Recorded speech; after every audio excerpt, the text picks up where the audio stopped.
What's up, everybody? Welcome back to the Ben Stewart podcast. Today, we have a friend of mine, Derek Loudermilk, on the podcast. Derek has coached global influencers, leading scientists, cutting-edge entrepreneurs, billionaires, world record holder, athletes, and much more. He's a former pro cyclist himself, an extreme microbiologist, which I'm really interested to know why there's an extreme before that. It makes you feel like GoPro or something should follow it around. He turned professional adventurer, author, and lifestyle entrepreneur. He wrote Superconductors, Revolutionize Your Career and Make Things Happen, as well as an Activate Your Life series with at least 100 coaches all providing exercises. So his podcast, The Derek Loudermilk Show, brings people to a high level of understanding of cutting edge in science, spirituality, adventure, and human potential. After hosting the top-rated Art of Adventure podcast for 7 years, Derek created the LEAP method and the League of Superconductors, the world's first quantum business mastermind for thought leaders shaping the new Earth. Let's get Derek right in here on the Ben Stewart podcast.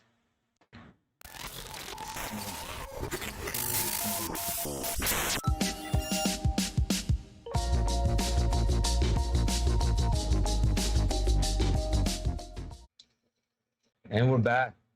Derek, my man, how you doing? Ben, thanks for having me. Great to be here. Doing well. Awesome to have you back. So I was on your podcast. How long ago was that? Probably longer than it seems. Yeah, the Derek Loudermilk Show. Everyone should go check that out.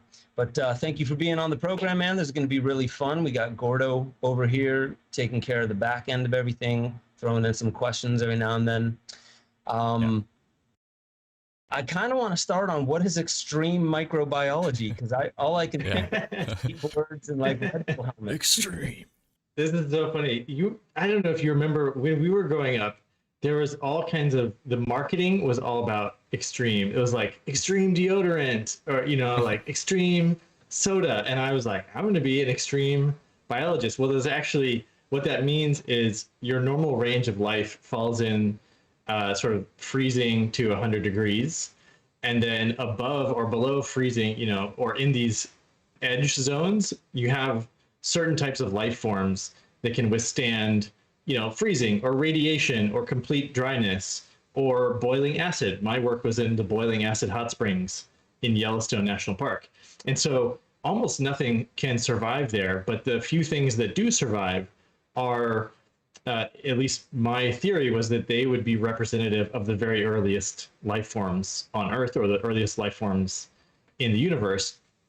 And I ended up discovering a couple new species, a virus and a bacteria, not a bacteria, like a bacteria, but in a different family called Archaea. And it's breathing sulfur instead of oxygen, and it's living in boiling acid. And it kind of gets its nutrients from pine needles falling in, creating this, theoretically, a tea in the hot spring. So there's all kinds of weird chemistry going on, and yet life persists. So that's the extreme nature of the work I was doing. Are these the same as like extremophiles? Is this the same? Exactly. Yeah. Okay. Yeah. So the name was there already. Yeah. No, it's pretty impressive. It makes you wonder. I mean, if they're breathing sulfur, we have to immediately stop assuming, carbon-based life forms, the standard oxygen. I mean, these things, they're technically considered organisms, but they're so drastically different. We look at space, it just makes us kind of have to rethink the idea of life and what it takes to live.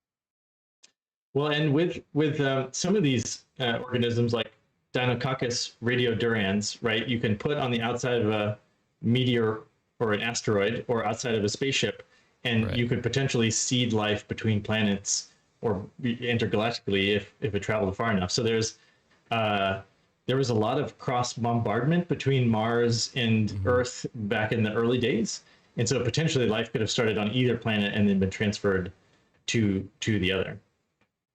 Yeah. It makes me wonder, I should say, if we should start microdosing these kinds of life forms, just like microdose them so we can learn how to live in a world that's increasingly rapidly changing in ways that seem highly electromagnetically driven in different ways, kind of like an electromagnetic suit. And like, I don't know, there's something about how these specific creatures, like it needs the pine needles as well. It wouldn't just be anywhere that they would be able to thrive. So it's a kind of like interesting symbiosis there. Well, so they are carbon-based life forms, but so the sulfur, when you're breathing, when you're respiring, you need to have something for the sort of the Output. end of the metabolic chain in terms of where your electrons are going. And so it could be oxygen, it could be sulfur. There's probably other options, iron, and so they're carbon-based life forms. The tea, so the pine needle tea was my theory about where are they getting their food source? Where are they actually getting their carbon? Right, Is it from the carbon in the air, or is it carbon from plant matter, or where is it coming from? So that's kind of what we arrived at, was just plant matter, essentially. Right. That's interesting. It's interesting to hear like that you've gone to those places and actually studied that. It's just kind of interesting because when we're talking about these different life forms, you mentioned in a video where you were talking about time travel, and we'll get into this in a second, but when you talked about like even practicing time travel, that the 3D world that we see, feel, and sense is really like the net result of underlying forces. And you kind of made mention to what we're seeing here. There may be anomalies when we use the wrong model of what life in reality is, that could be explained more by like the underlying forces. Do you subscribe to, like, if you've heard of this, the Rupert Sheldrake concept, that everything kind of has its own field, we draw from the field, and then on top of that, that there isn't some fixed concrete reality outside of us that science can eventually, using algorithms or whatever, one day turn into a Bible, this is what reality is, we've figured it out. Rupert says that there are habits of reality, habits of the cosmos, but maybe not even fixed laws. Like, do you dive into spaces like that when you're considering some of your work? Well, I was a long time in the sort of material, viewing science as a materialist, and I think I had to go through being in that system in order to sort of understand it. But at this point, I believe that material reality is a byproduct, that consciousness is fundamental. And so, for example, I had Eben Alexander on my show, and he's talking about the evidence of the brain being a reducing valve, right? It has to reduce our perceptions down to our senses so that we can have a discrete understanding of ourself, a sense of ourself as being separate, and then we can touch things and hear things, and it brings this huge spectrum of possible realities down into a sort of digestible experience for a human to have, which is nice. And then we can learn things, and we can move through our lives and sort of progress, which is a useful mechanism, right? Experience is a useful mechanism for the evolution of your own personal consciousness. So that's kind of where I am at this point. Eben's awesome. I totally dive deep into his whole journey. For people who aren't familiar, he was actually a neurosurgeon, correct? Who He's still practicing. Practicing, yeah. And he had, I forget how exactly he went into a coma. Correct me if I'm wrong here. It's been a little bit, but he went into a coma for, was it a few weeks or a month? It was a good amount of time. He was, essentially dead. He had an infection of the brain, and he had lost like all functioning, and nobody thought it was survivable. They said there's, nobody's ever survived this. And, his son came in and essentially sort of was like, "Dad, I need you to come back." And that's what brought him back. But during those 7 days, he was on what he considers to be like a months long or years long journey into all the other realms of consciousness. I mean, time is relative, I imagine, when you're in those sort of dimensions. So it's all, but he's become, I came across his work, I think it was a TED Talk, because he's become such a major proponent for sort of post-materialism, whatever term you want to put on it, but this idea of, we're not throwing out the baby with the bathwater with Newtonian and Einstein understandings, but that only works to a certain level. Once you get to the very deep levels of what is really this all made of, I'm in the same school of thought that this is all consciousness, and called panpsychism now in these certain terms, but matter comes out of consciousness. And so Eben has really helped sort of a lot of materialist scientists in his same field start to become more comfortable possibly asking these questions, because he's coming at it from a neuroscientist perspective and saying, guys, we may not like this, it may make us uncomfortable, but this is what I experienced. We can't deny these certain things, and as scientists we have to explore this. So I applaud him just for really helping to kind of open up minds on that front. It's kind of amusing, right? He has this MD behind his name, and he has his like research credentials, so that makes him credible. Like somebody's willing to listen to him because he's credentialed by the system and he has this experience. But the 10,000 other people who've had the same experience, like right, just because they're not neurosurgeons, they're all just let's ignore them. But it's fine. It's good to have an entry point for everybody. There's a thing about social validation where we like to see those letters, and it may mean nothing. It may mean nothing. There's something about those letters, though, that when you do, like even me, when I see it, it's not that I don't take note, that you at least know that they went through an institutionalized gauntlet of learning viewpoints of other people who have put it down into literature. They've at least looked at that and considered those fields, and that's it. Like, but you're totally right. Like a lot of the times what the danger is they're also not just well versed, but they're put into very deep grooves that it's hard to get out of, in terms of, well, once you see it this way, even if it's not the only way to see it, I now can't see it any other way. It's almost like looking at the ones and zeros in the Matrix, right? I almost can't see it any other way.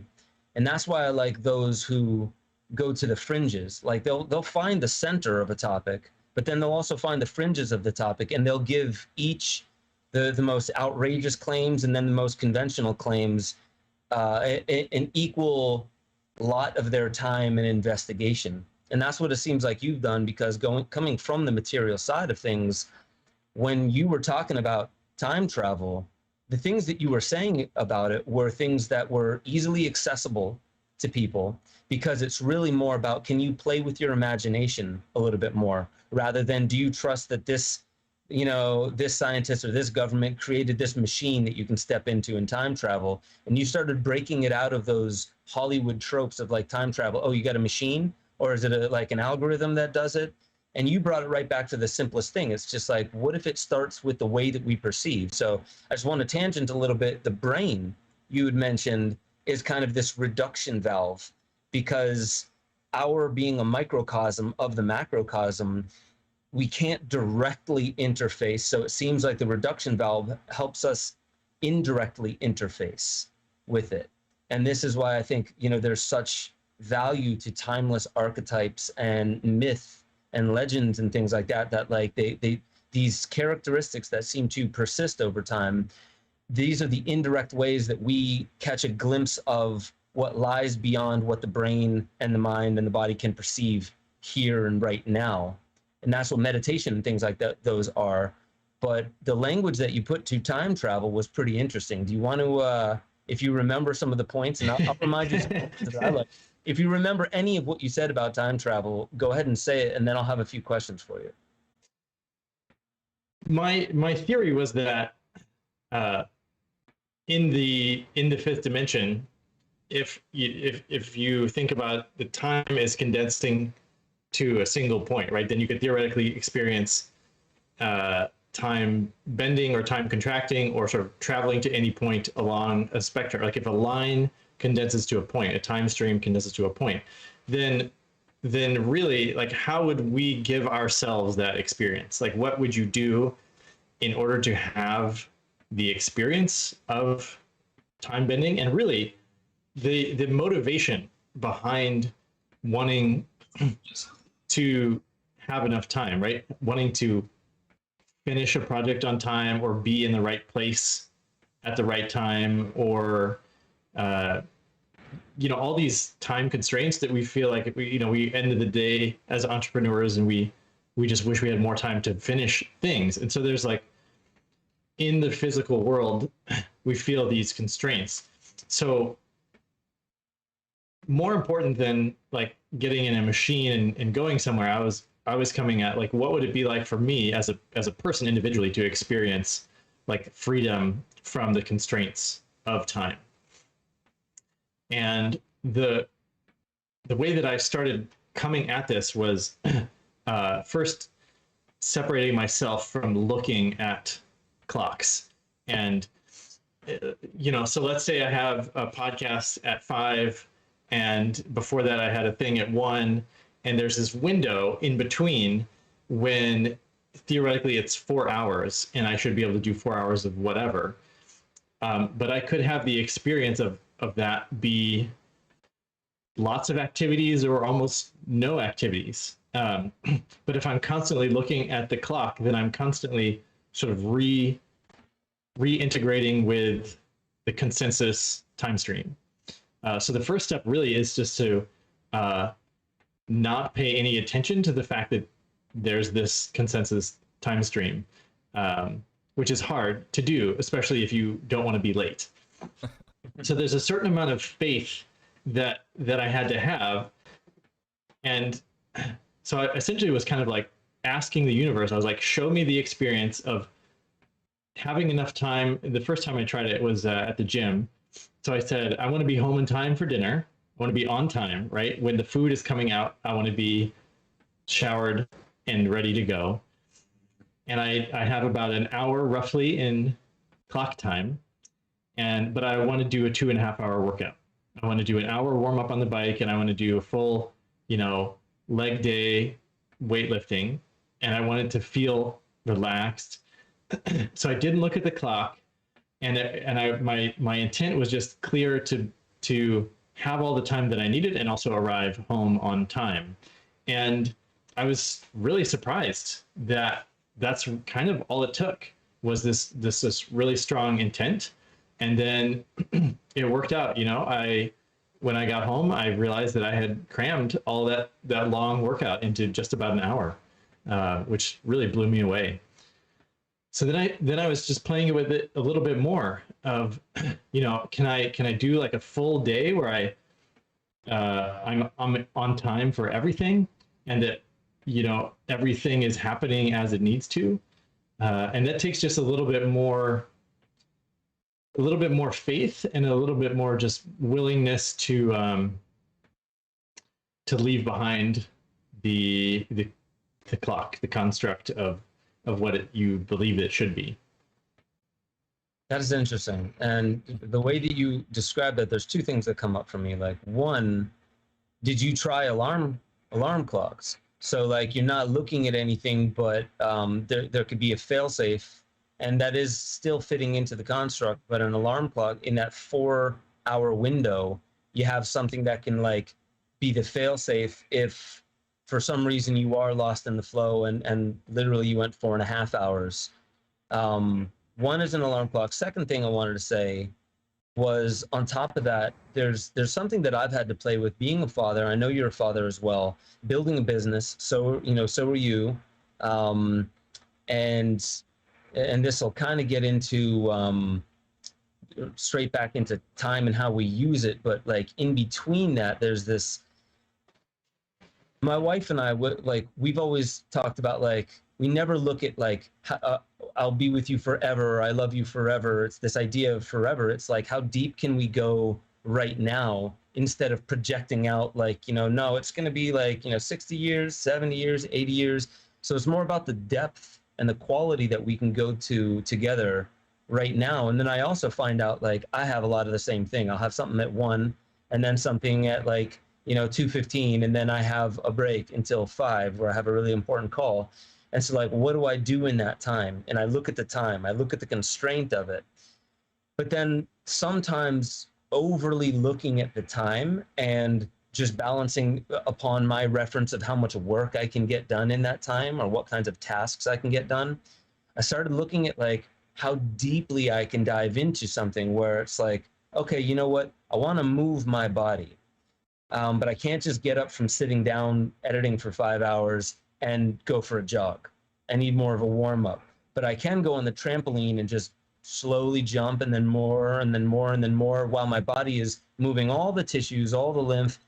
And like I realize, like, some activities do bring you deeper and quicker into where you're looking to go. If you know how to ask the question, like, what am I really looking for right here? Am I just trying to cram 4 hours worth of work in so I can feel productive? So one is the alarm clock. Does that take away from the nuance of what you were driving at? And for two, did you have to play around with really diving into, what do I want to do right now? How do I get to that point rather than just racing? Because I find myself sometimes where I'm like, I have 3 hours, let me start editing. I can at least get 3 hours of editing in. And then when I'm focused on the clock, I'm not being creative. You know, I'm not being as creative. I'm not so much as in the flow in that timeless space. So I'd love to know your thoughts on that. Yeah, I think the alarm thing would take me out of it. And maybe I kind of mentioned this in passing already, but what's coming up for me is so with what we're wishing for is either a depth of connection with somebody, or again, like feeling like we're in the right place at the right time, or what is the feeling of completing, like being finished for the day and relaxing, and sort of trying to achieve these sort of internal states. Like, I would like to experience this state, and there's many ways to have the experience of that state, but almost having that be the target of, I would like to, and so if you make that a target, it also opens it up to be experienced in an infinite number of ways. Like what it's like to feel relaxed, knowing I don't have to do anything more for the rest of the day, can be experienced with your family or in your life in a myriad ways. And then it kind of moves into, here's what I want, but I'm willing to allow the universe to bring that to me in any manner. So more of a focus on the state rather than the task, is what you're saying. Yeah, exactly. Interesting. I like that, because what you're doing is you're not, that is the most efficient way, now that I think of it, to really drive it. What do I really want? Like, what do I really want from this? What you would want is that state of being, regardless of how you got there. Because then even if I were to have edited for 3 hours, right, and gotten 3 hours done, would the state still be there? Or would I feel like now I'm rushed again to get to my next to-do list item? And I like that, because you're really driving at the state of being. I'm really a nerd on the body, and a lot of the times I feel like we ignore how we're breathing, how tight and tense we are, how we're feeding ourselves. Sometimes we'll ignore how we're actually feeling in the moment, freaking out that we're freaking out, or that we're feeling anxiety, without realizing like we're doing that. The tightness in our abdomen, sometimes the tightness in our jaw, the position in how we're sitting in front of the computer, or the fact that we've been sitting there for 3 hours and our body is screaming at us. Aiming at the state is how to, in a sense, get a quantum bullseye, I would say. And I apprentice under a shaman who comes from the Toltec lineage, and he's always talking about when you are leaking personal power, you could be working all the time and getting nothing done in terms of like your true objectives, or and that, someone who has the full capacity of their personal power, it's like whatever they want, they just sort of will it immediately into existence. And so when you're talking about even the state of the body, right? If you're leaking it through posture, or through negative thought patterns, or through lack of sleep, or haven't touched the earth in a while, or any number of these things, right? You might not know how much that's costing you. And so it could be the greatest productivity hack in the world, right? You don't necessarily know that you're path to productivity is the fastest. And that being, let's say you're working on finding funders for a new business. You could be working really hard, putting together a proposal and setting up lots of meetings, or the next person you could talk to could just give you a hot tip and it leads to $10 million, right? Now, if you are fully in the peak of your personal power, and that means that, like, you haven't leaked any throughout the day through any number of ways, then you have much more, you're able to work more with the universe to bring those types of opportunities to you. So it could be, just good luck or good ideas or some type of exchange, right? It's not in the normal realm of how you think, oh, I have to work to get money to do a thing, or I have to produce a lot of output in order to get recognition, or whatever bias you're working with. It can be much more straightforward. And I've experienced that so many times where it's just like, how about just a miracle instead? And take that. It's a lot simpler that way, because you bring up power. And for some reason, the very first thing that I think of is the way the Hawaiians speak of power as mana, and they call it mana. And they have that as part of their hula and oli. And so hula is the dance, oli is like the chanting that they do, that are almost like prayers matched with the dance. But there's this thing that they hold in their body. It's like if you have the posture right, but also the attitude right, and the singing, the way it's coming through your body, your vocal cords, that's the mana. And I would love to tease that apart. Power for you, your personal power. What is personal power? How do we connect with it? How do we even identify what some leaks may be? And I'm asking Derek, you don't have to draw upon your mentors unless you feel that. But like for you, how do you identify if you're leaking mana, if you are not really wielding the full capacity of your power? For me, I use some indicator. If I've been immersed in a train of thought for a while and it's making me not feel good, then I feel like I've moved past the natural sort of emotional response, right? I would say 30 seconds to a minute is your initial response about something, like, oh, that feels really heavy that you said you don't respect my work, right? Oh, and then after that, there's your own judgments, right? Well, okay, what does it mean if you don't respect my work? Does that mean I'm bad at what I do, and can you still hear me? Yeah. Yeah. Okay, cool. I saw some lagging. So then there's like you get into your own stuff about the experience. So emotions, letting them move through in their normal time course. And then if you get stuck in them, if you degrade yourself or doubt yourself, or if it takes you out of peace for a long time because you're turning it over and over in your mind, that's kind of how I see leaking power. But I also manage it from the side of like a pro athlete. If you want to do a really hard workout, you want to be fully powered up before you do that. You can't get the gains of a hard workout if you're coming into it fatigued. And so it's almost not even worth doing the workout, because you're not gonna trigger the body to get enough of a stimulus to actually improve your fitness. So,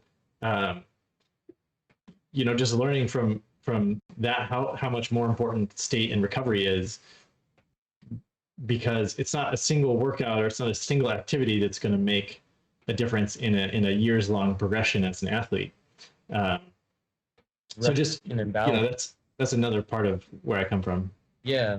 No, that's all really good, valid points. Like, in order, it's not one workout that's going to get you where you want to go. It's the repetition and it's the balance of the recovery, holding the opposite side of that. I noticed that for me, there's a lot of, if I'm sitting and doing a lot of editing, that's a lot of yang for the head and a lot of yin for the body.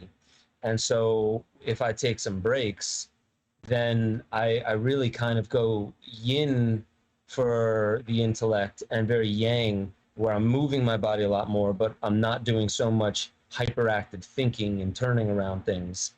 What you said about like, I really like what you said about negative thought forms and stuff like that. You didn't even really say like a should or a shouldn't. Like you shouldn't think this way, and don't go into negative thinking and things like that. It really sounded more like as they arise, there's a natural progression to where like thoughts are going to come through, and if it is seemingly in the negative category, that doesn't mean you shouldn't look at it. It doesn't mean there isn't something to look at there. But holding on to it for longer is literally doing just that. You're holding that, and that's now creating the filter by which the rest of your experience is being filtered through, instead of letting it take its natural course and then flow. So there's something interesting about the power side of it. I really find that fascinating. And for you, when it comes to like business, so you help entrepreneurs, and we'll get into the title, but like, what's the title for it? It's quantum. I call myself a quantum business coach. A quantum business coach.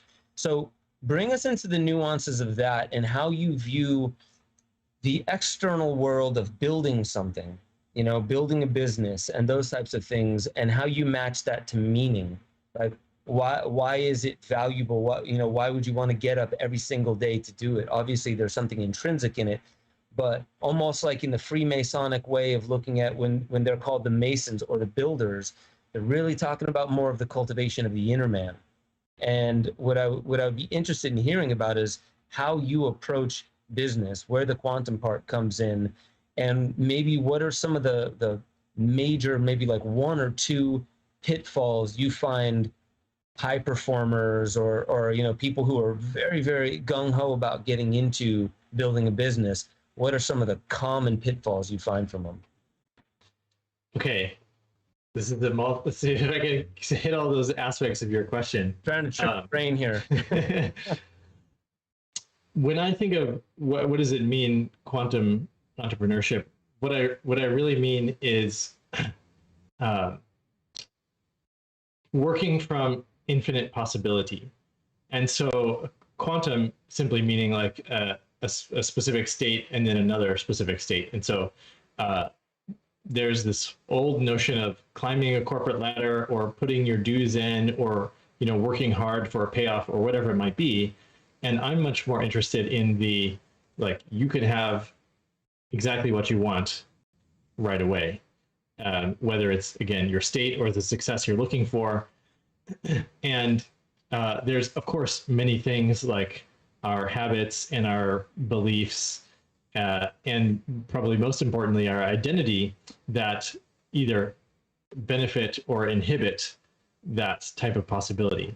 And it's really easy to tell when somebody else, when you can see someone else's box that they're in, right? But most people can't always see that the box that they're in order to get out of it, to see that's all they had to do was just work from possibility rather than restriction.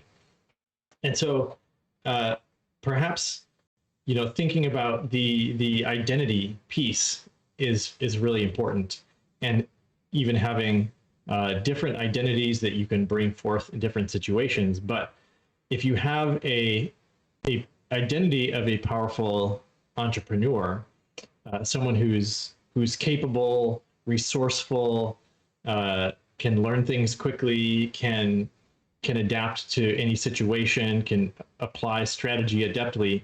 These are all aspects of what a skilled entrepreneur might be. And if you don't have part of that as your identity, you might not utilize them naturally in the course of your work. And so if you begin by working on your identity, and this can be right visualization of yourself as that version of you, as the capable, wise, superhero version of you.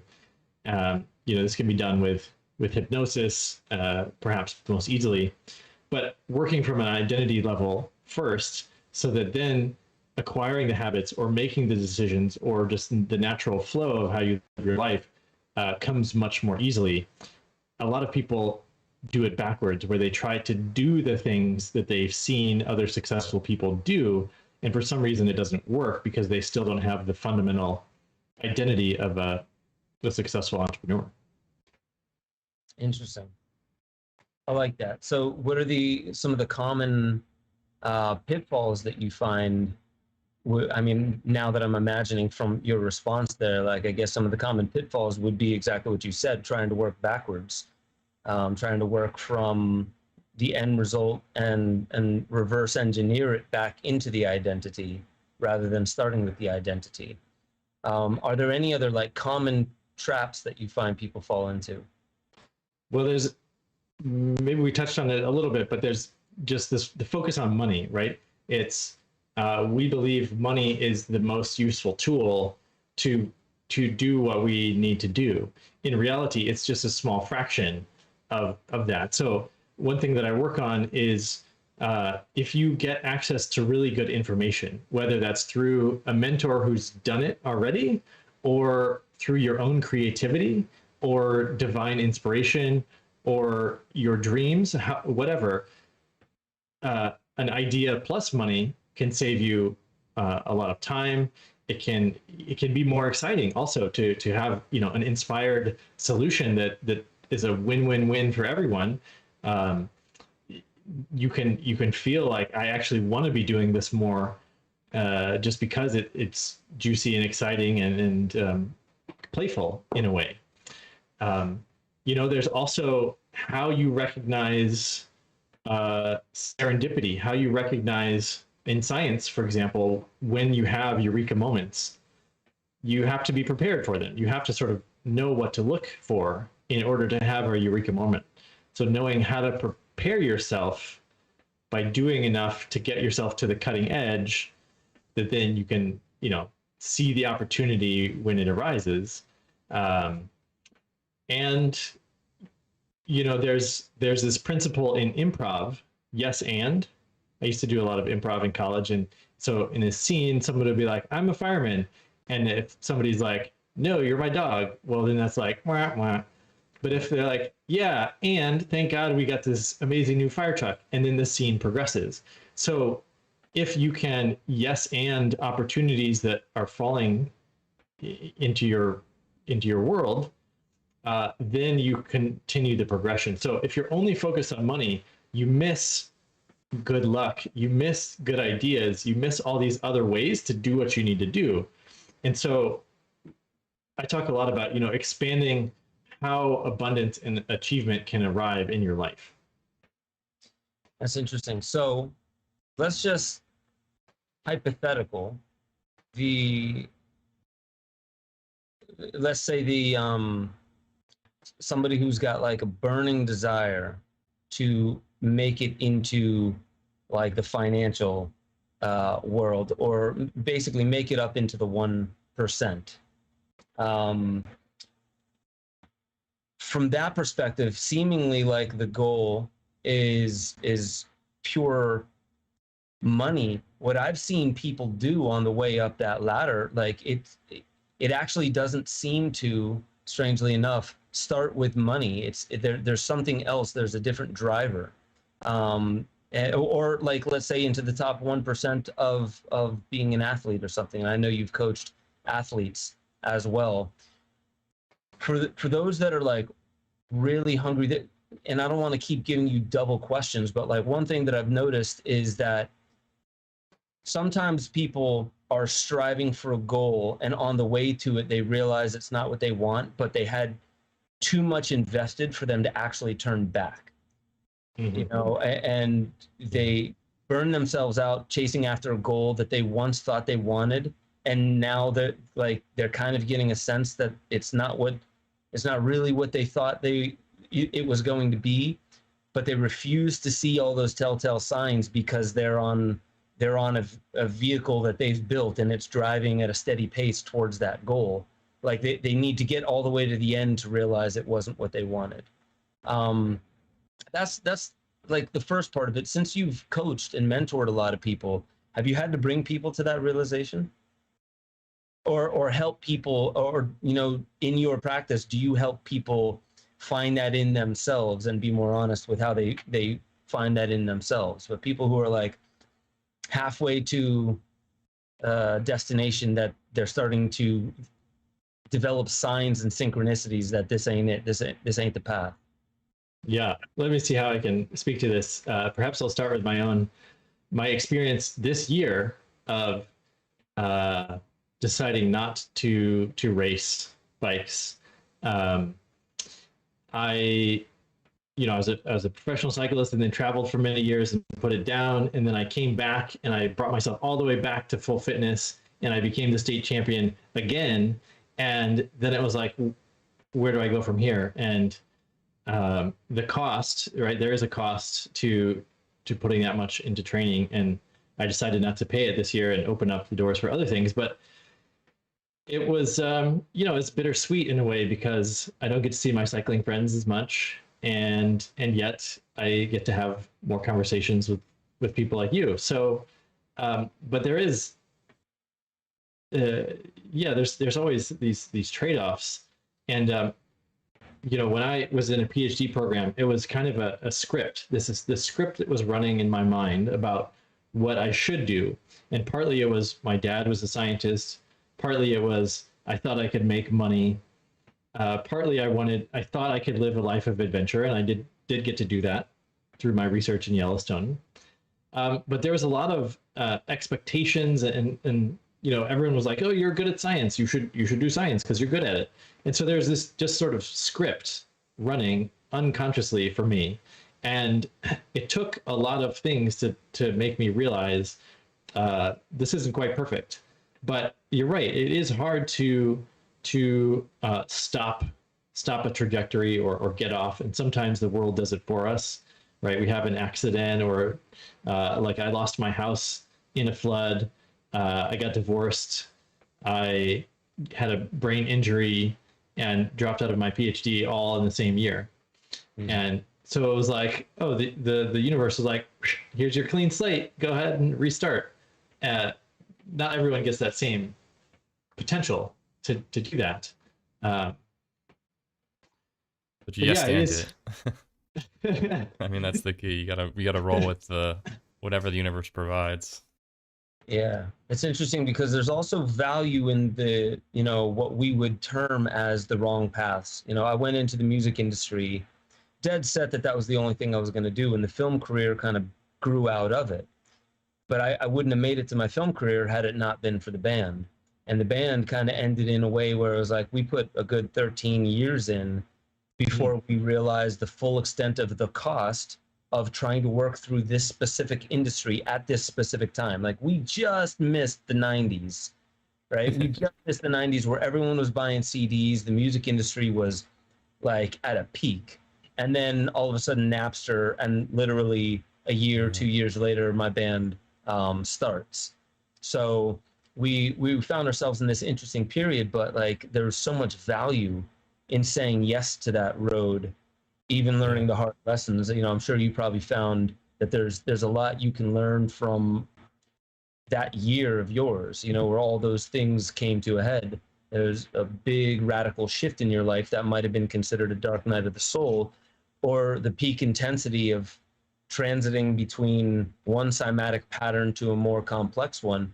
What would you say about your life now on this side of it? Like, do you look at the world a completely different way? Is it a different framework?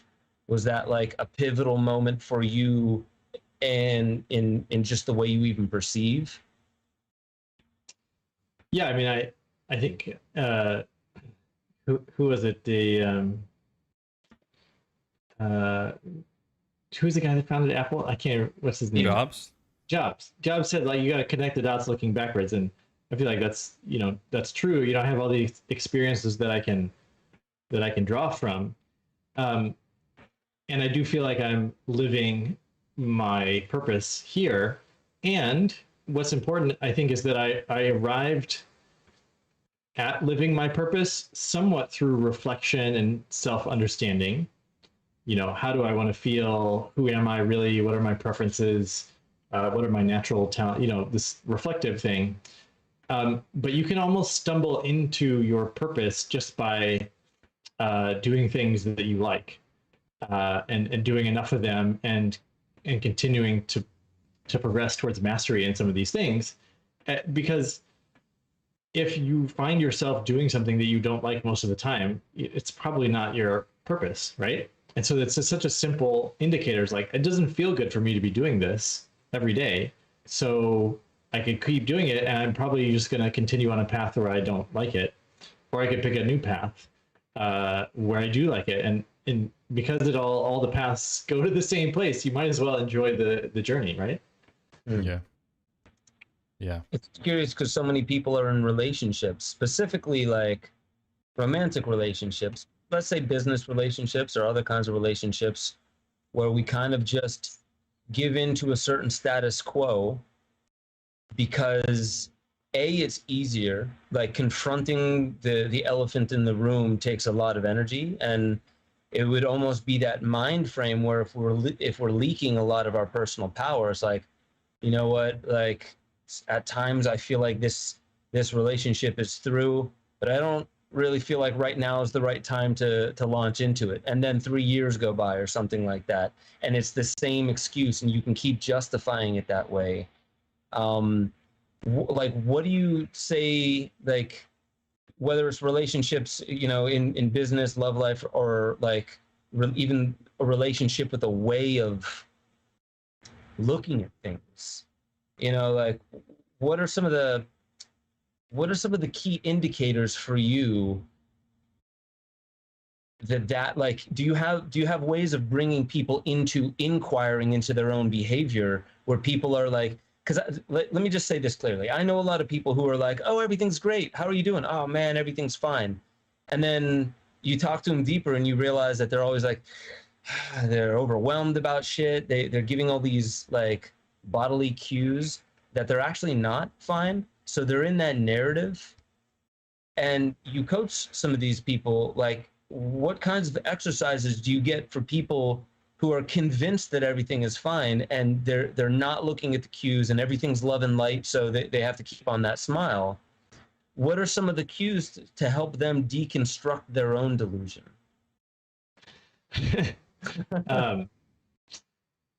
Well, if we go back to personal power and identity real quick, if you've maintained your personal power to some extent, and you have the identity that you're willing to step up to challenges, you're comfortable doing hard things, then it's accessible to be real. And that is to sort of express things that may feel uncomfortable for you to express. And everyone has an edge, right? Like, where's the edge of where you're willing to share with someone else? And really that has a lot to do with like what you're willing to allow yourself to feel. And so, relationships can be improved almost as a byproduct of allowing yourself to sort of go to the edge of your expression, like whatever that comfort zone is for you. And some people, it's very basic. Like if you say, how are you doing? And they say, I'm good. And then you ask, really? And then they, there might not be a lot available to them because they're not practiced as much in the nuances of how they're actually feeling. And they might tell you, I'm good. I'm planning this exciting trip for the summer. Well, how are you feeling? Well, I'm good because I'm excited about sailing. Well, that doesn't tell me about the internal experience that you're having that much. And so there is this practice of, as you get to know, like, ooh, I have a feeling in the pit of my stomach. So that's a physical sensation. And I also have these thoughts that seem to correlate with the physical sensation. And as you begin to understand your state, and then you can communicate it with your business partner, with your romantic partner, then it sort of, it gets you closer and closer to truth, right, of what both of you are experiencing. And that really can only just deepen the relationship. Even if the relationship will end soon, you can have a deeper, like we both feel more connected and we realize we want to go our separate ways. Yeah. So I kind of want to know, like, what's the big vision for Derek Loudermilk? Like something that you're building towards. All these things that I said in the intro, they're very, very interesting stepping stones, and I can feel there's a trajectory. What's the big vision for you? Yeah, I mean, I'm really in service of just the human experience, right? The magnitude of curiosity and joy and wonder that come with being a human. And I'm also really excited for people to experience in their own lives that feeling of infinite possibility, whether that's a technology that can help them heal, or creating a big project, right? Bringing their vision into the world. Like, oh my gosh, I didn't believe that building this festival was possible, and then I did it, and wow, amazing. And just having this feeling of magic, right? You know, I've talked about activating parts of superhuman potential and, you know, abilities like telepathy or whatever it might be. Like that is just exciting to me. If I could communicate seamlessly telepathy or move objects with my mind, like that's just exciting. And so just all of my work is around like this feeling of adventure and magic for people to experience in a myriad of ways. Yeah. It feels to me like pushing the envelope of what we consider the bounds of what is real and what is possible. I mean, like if you watch Stranger Things, like it's pretty on the money with what even the military industrial complex, you would say probably the most precise, mathematically algorithmic type of industry or complex out there. They were looking into things like this back in the 80s or even before in the Monroe Project, and in several other projects, pushing the bounds of like what the mind meeting the instrument of the body with intention and will can actually seem to do. Remote viewing out of Stanford and CIA. What is it? I mean, we know all the research with remote viewing and out of Stanford with Hal, you know, Russell Targ and Hal Finney and those guys. So it's not like they want to make this easily ridiculed and dismissive, these things that are, you know, telekinesis, you know, remote viewing, these things that kind of challenge these big assumptions by design. I mean, I just think the future so much is going to be about this, you know, like consciousness technology, these new breakthroughs and how we interface with reality in these new fundamental ways. And, you know, they're talking about Neuralink and these kind of things now, but I think the future is more going to be really this wireless consciousness tech, like Adam Curry and Celeron, and these guys are doing these rudimentary, you know, mind lamp and these new apps using consciousness to affect it, and this quantum technology. What are your thoughts? I'm curious, Derek, on sort of this sort of generic quantum computing and the machinery of the quantum stuff occurring. Do you see it as sort of a neutral tool and it's all about who's building it and their ideology more, or do you see it as inherently something we have to be a little bit more concerned about? I think that whatever technology is arising from us right now is just a great reflection, right? So an AI created by flawed humans that have a lot of judgments and anxieties and prejudices and all these things, like it's gonna be reflected in some way in the algorithm, right? So This is the time to be really careful of how we implement our technology, because we're not defaulting towards love and kindness and all of these things all the time. Yeah, especially a lot of the coders at Silicon Valley. I mean, I'm not going to make any judgments, but yeah, it's hard to see it being unconditionally loving with their approach. You know, it's flawed to a certain degree, you know, as much as the programmer is flawed. But I know the argument is the AI could learn and be like, you know, get rid of the flawedness, and part of the flaw is the human or just the code. But that's sort of this big unknown as it becomes smarter than us. will it see us as flawed? And it depends on like smarter than us. I mean, like I I don't think humanity is really pushing the bounds like what Derek's doing. Like Derek is not one of the average or the conventional pushing the bounds of what's real and what's possible. We're not stepping up into our own intelligence is what I'm saying. So like in AI being smarter than us, I think the more we even focus on that as being like, could it, couldn't it? And the more we give attention and focus to that, that's also a part of like leaking some of that mana, I feel like, into this outsourcing what is possible to the technology. And I also think that there's a reason why there's pushback. There's also there's a perfection in some of that pushback that we're getting. Like, you know, we were just talking about the ridicule that the, you know, Dean Radins of the world are getting for trying to actually bring science into what is magic. There's schools that are looking into how to teach. You know, Daniel Kish lost his sight at age 5, and he learned to echolocate. Now, dude can ride bikes, draw the room around him, and see around corners. You know, so and there's also schools like in India where they're teaching children to read without glasses, or to read without their eyes, putting blindfolds on. And yes, there's documentaries out there saying this is a sham and stuff like that. And you're always going to get that. And what's funny is like there's this idea that if you debunk something in the intellect, then it's just not true anymore. And like there can be a debunked argument on these types of things.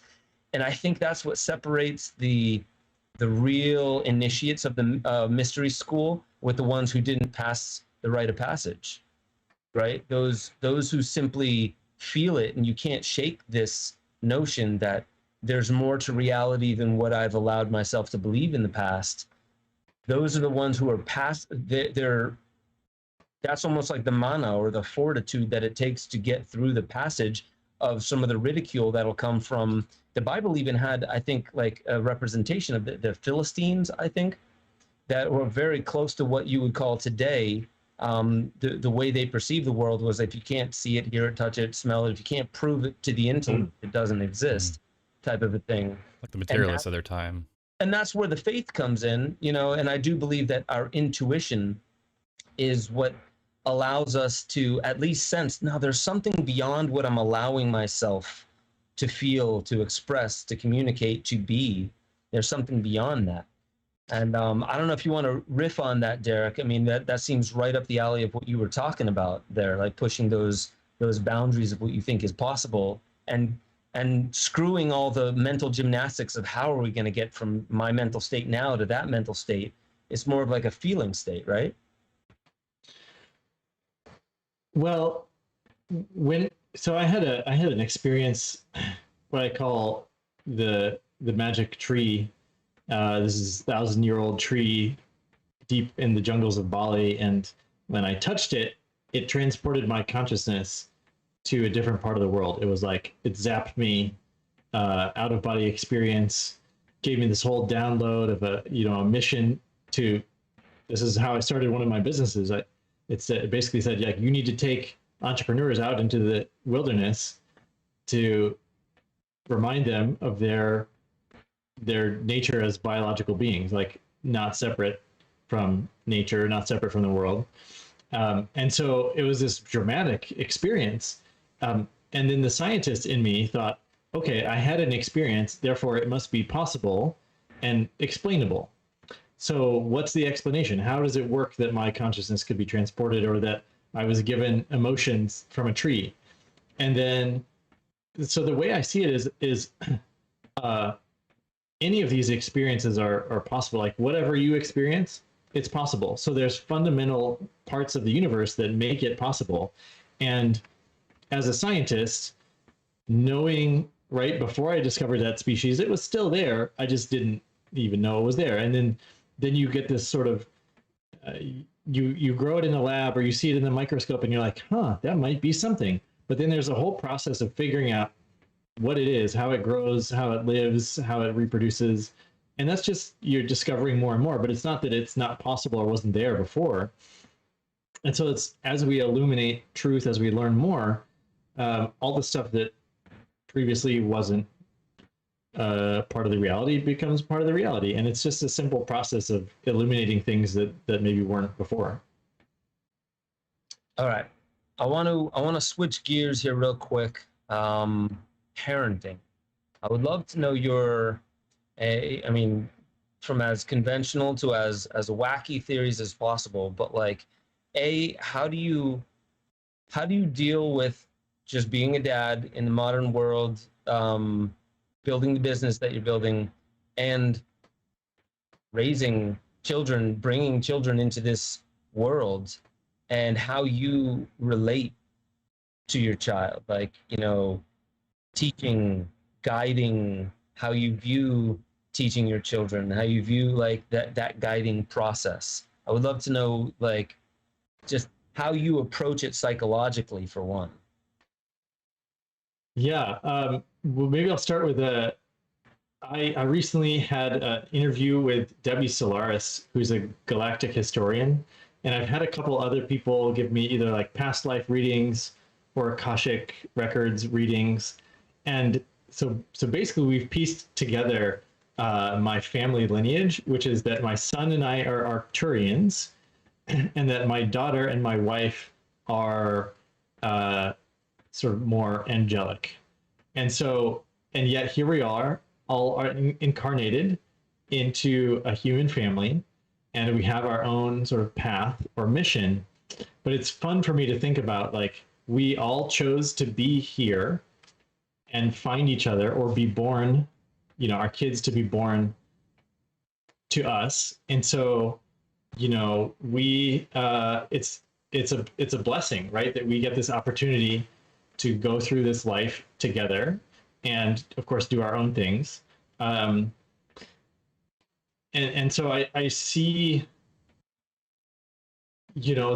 both like the ancientness of all of us, like if we've lived thousands of lifetimes, some of them together before, and yet we're this unique human now who's a unique fingerprint. I find there's like a reverence to that, and really in my kids, seeing how unique they are, how they view the world. And my kids are pretty young, 3 and 5 still. So they're still developing that aspect of themselves. But it was so clear right away just how different they were, and their natural, like my daughter is willing to practice over and over and over again. She's so committed to whatever she's doing that she's quickly surpassed my son, who's older, in a lot of skills. Like she can already use a knife. She can already do like physical challenges that he is not able to. And then, my son, for example, he is willing to just build and try different things with technology. And he's already beat me in chess, right? He's 5 years old and he's already learned chess, and he's already beat me. And it's incredible, right, to see the specialness of each of them, and really just coming from a place of respecting their own journey and respecting their individuality, and just perhaps yes-anding them as much as I can, which is how much attention can I devote to supporting their own, path. Yeah, it's definitely a special way of listening, right? Rather than projecting what a child should be, there's these like deep ingrained patterns that seem to emerge from the way we were raised. Of this is what a child does. This is the time frame they develop through, and there's a lot of this projection. And what you're speaking about is really like allowing some of that to unravel, and really seeing that there's something that wants to emerge on its own, almost like in a garden. You don't force the thing. You don't tug it out of the ground. You don't get the sizes to get robust. You give it what it needs. You allow it to become what it's naturally going to become. And it's interesting how we pass down things that are charged with ancestral information, like probably goes way, way, way back. I know that what I'm unraveling in my life is more than just what my dad and my mom Yeah. passed down to me. It was what was passed down to them. And before that is this long line of it. Do you find some deep held, maybe even ancestral patterns that you're having to rewire or halt or not pass on consciously? Well, the first thing that comes to mind is so according to epigenetics, I believe that if the grandmother has a highly stressful or anxious birth, that can, right, because the eggs are developing in the daughter, and then so then the granddaughter could experience the same epigenetic effects from the stress of the grandmother. They proved it in Nazi concentration camp families, and we know that my wife's mom had a really stressful time in her life, and so my son, who was born first, has like echoes of this sort of this anxiety, this stress, right? And then Heidi, in between the 2 years in between the birth of our children, she did all kinds of deep work in order to release that. And our daughter doesn't have a shade of that at all. It's like she was born completely free of any worry or care. And I totally see that as perhaps energetic, but also could be some genetic, epigenetic transfer as well. That's really interesting. I know Robert Sapolsky was doing a lot of work on people in Holland from World War II that experienced famine in their grandchildren. If they experience long periods of hunger, their grandchildren had something over a 50 to 60% more likely chance of becoming obese, like a hard correction. So, and developing diabetes and some of those things as well. It's like a hard swing of the pendulum to the other end. And that's epigenetic. And there's probably more. I mean, anyone who's gotten into plant medicines, especially ayahuasca or iboga, that come from these long held ways of doing it, not just like a plant that survived for a long time. Like mushrooms have been taken in many different ways, but ayahuasca, there's almost more of a container for it. Same with iboga. And those who go through those experiences seem to not just have experiences with their own ancestors and past earlier parts of their own life and their ancestors, but also even in iboga, seeing visual, almost like three-dimensional or multi-dimensional in their mind representations of the conduit from the past into the right now, and cleaning up some of that so it doesn't get passed on any further. So, man, I don't even know how to wrap that into a question. It's just really cool to think of the way that the way that you're looking at that.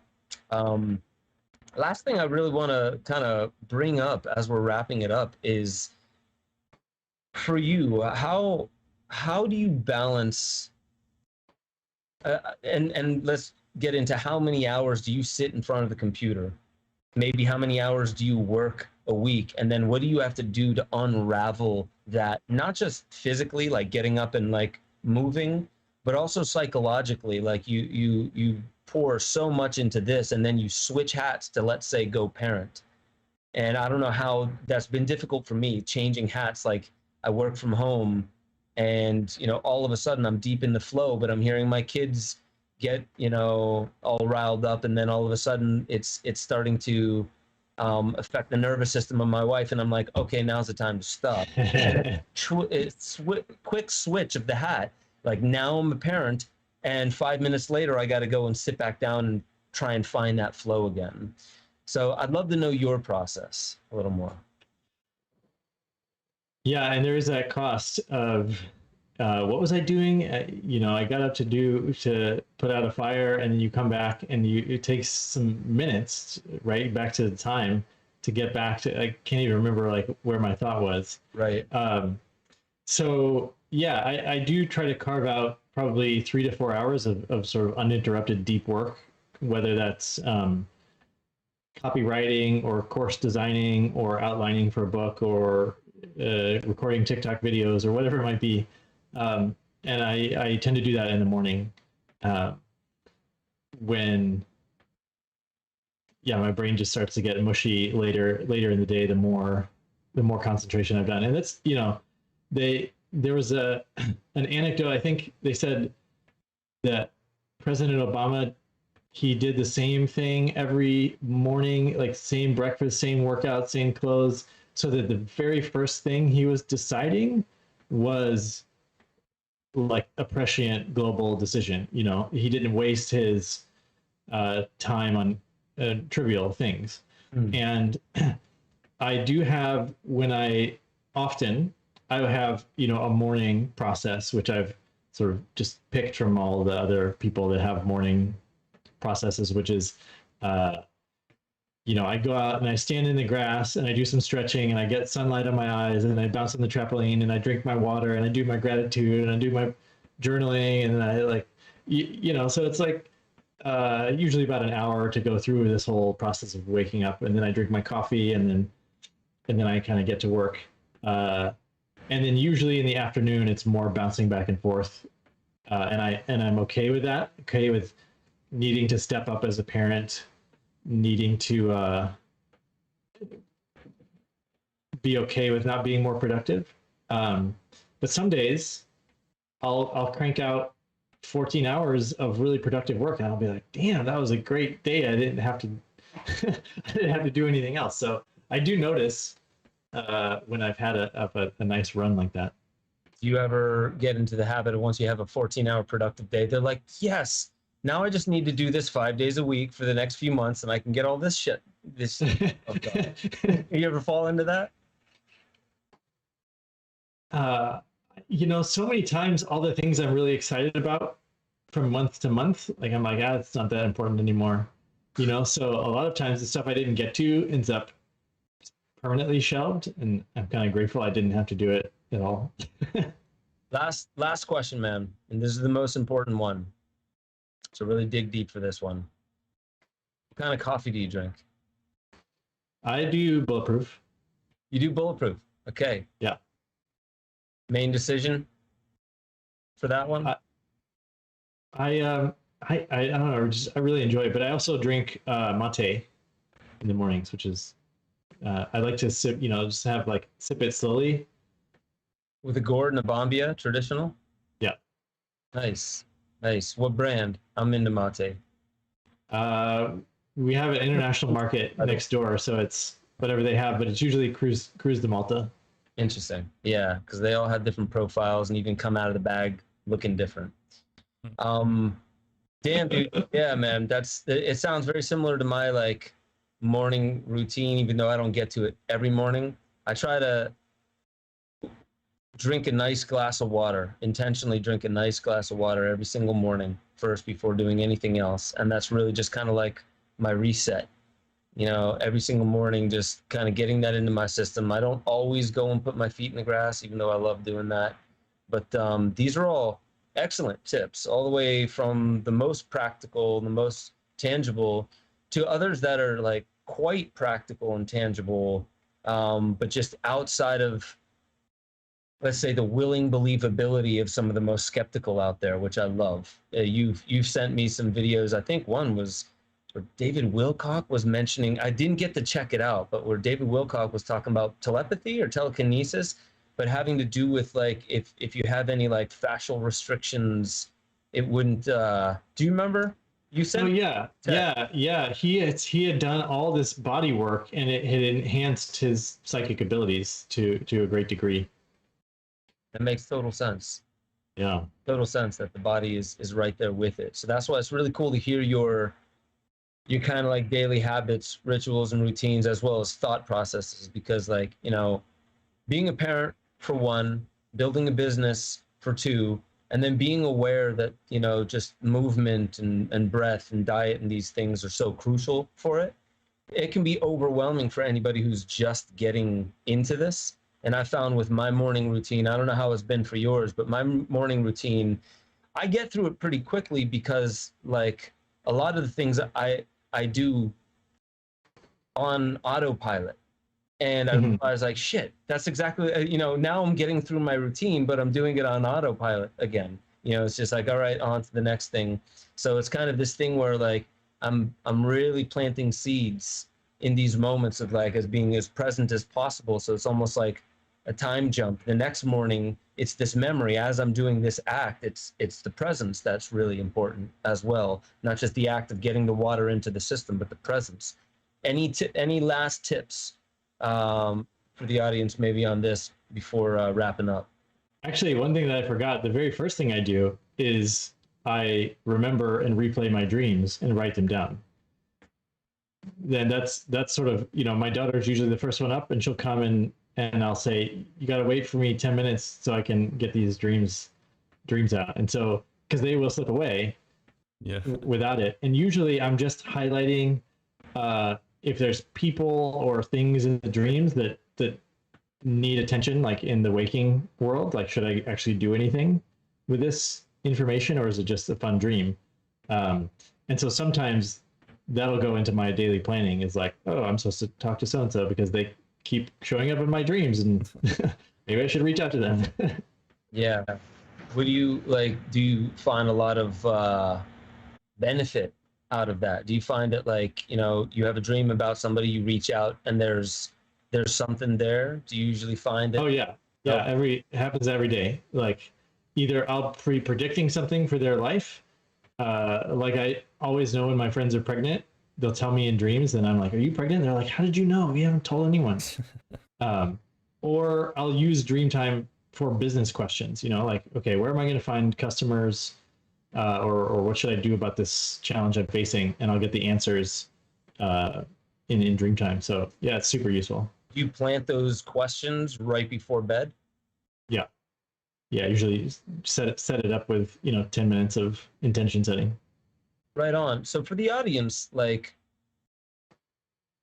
tell them how to like connect with some of these things that you're talking about, like, your website, how do they find you, but also how would they connect with what you're sharing, the overall wisdom of it? And, you mentioned like designing courses and stuff like that. What are the ecosystem of things that you are sharing with the audience, and how can our audience get in touch? Yeah, thanks.